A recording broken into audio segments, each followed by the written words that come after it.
Okay, thank you. So I wanted to title my presentation like this: The Little Girl and the Sea, as a way to showcase a new type of relationship with the ocean, um, comparing it to Hemingway's The Old Man and the Sea. So I grew up going to the beach with my family and friends. That's a place where I grew up, where I shared a lot of experiences with my friends and family, and a place that really shaped my emotions.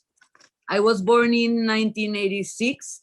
At that time, women in Peru were allowed to vote only 8 years before I was born.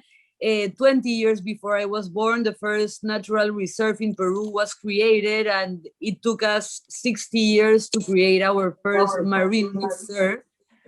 And but by that time, we had already produced 1 billion tons of plastic. It took us 30 years to produce that amount of material, and only 5 years from 2020 to 2015 to produce 2.5 billion tons of that material.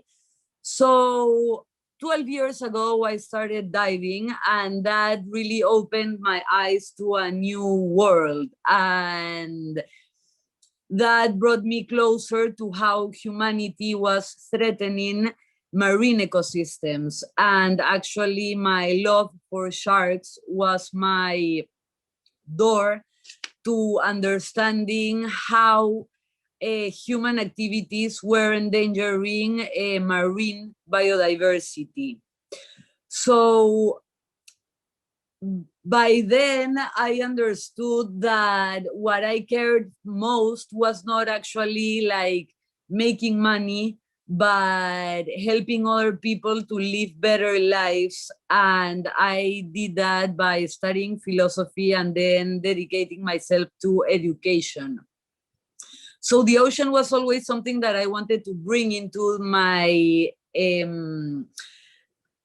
choice as a teacher. So I started bringing closer to people how human activities were impacting the ocean, not only beaches, but the surface, the water column, and the ocean floor. So I wanted to show people that what we saw on the beaches, what was actually the tip of the iceberg of much bigger problems that were endangering the health of the ocean, which is what regulates our climate and what regulates our atmosphere. So that's how I understand. I started like digging in and realized that plastic was becoming a pretty huge issue. So it became my main purpose for action.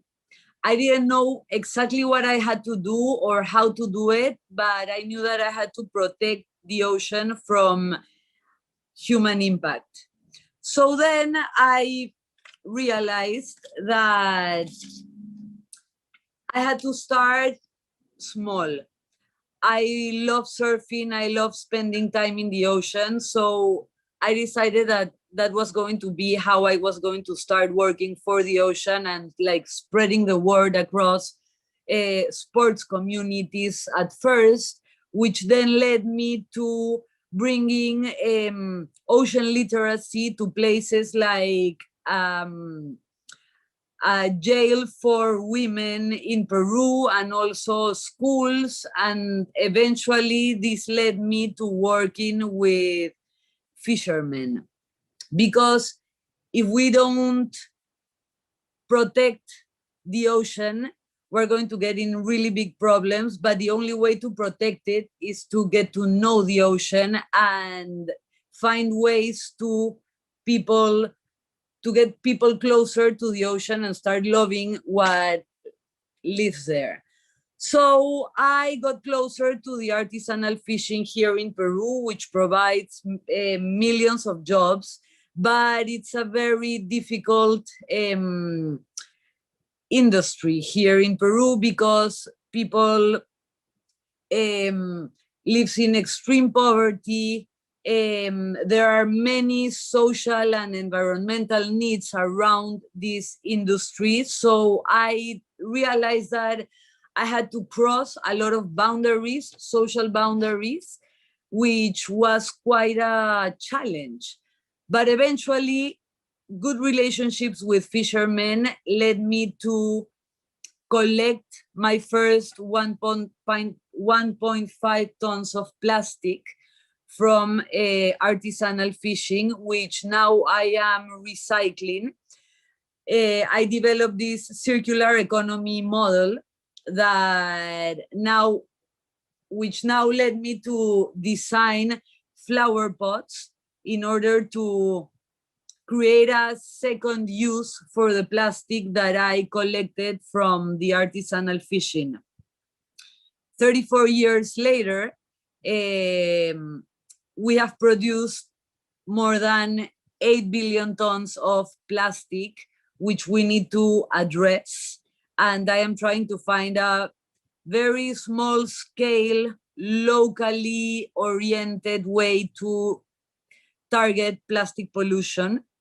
So my slogan or my mantra is like, even though we cannot do all the good our planet needs, the planet needs all the good that me or that I can do. So that's how I keep myself focused and energized in order to continue working for the ocean's health. Thank you. Bravo. Francisca. Thank you, Bravo. Francisca.